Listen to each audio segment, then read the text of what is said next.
And we face challenges in a global marketplace that link the trader to Wall Street, to the homeowner on Main Street, to the office worker in America, to the factory worker in China, an economy in which we all share an opportunity, but we also share, unfortunately, in crisis.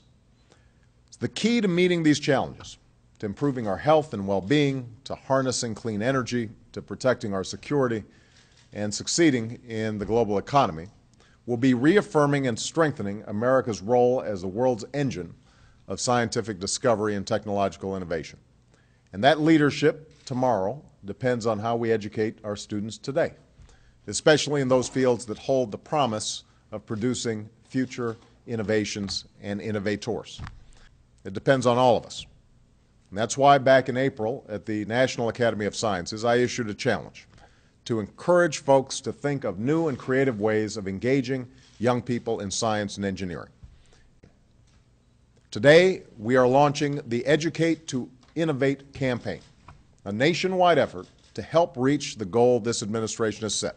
Organizations representing teachers, scientists, mathematicians, and engineers, joined by volunteers in the community, are participating in a grassroots effort called National Lab Day to reach 10 million young people with hands-on learning. Students will launch rockets, construct miniature windmills, and get their hands dirty. They'll have the chance to build and create, and maybe destroy just a little bit, to see the promise of being the makers of things and not just the consumers of things. Scientists and engineers ought to stand side by side with athletes and entertainers as role models. And we're going to expand opportunities for all our young people, including women and minorities who too often have been underrepresented in scientific and technological fields. What's happening around the world? There is a hunger for knowledge, an insistence on excellence, a reverence for science and math and technology and learning. That used to be what we were about. That's what we're going to be about again. This is probably going to make more of a difference in determining how well we do as a country than just about anything else that we do here. It goes beyond the facts in a biology textbook or the questions on an algebra quiz. It's about the ability to understand our world, to harness and train that human capacity to solve problems and think critically, a set of skills that informs the decisions we make throughout our lives.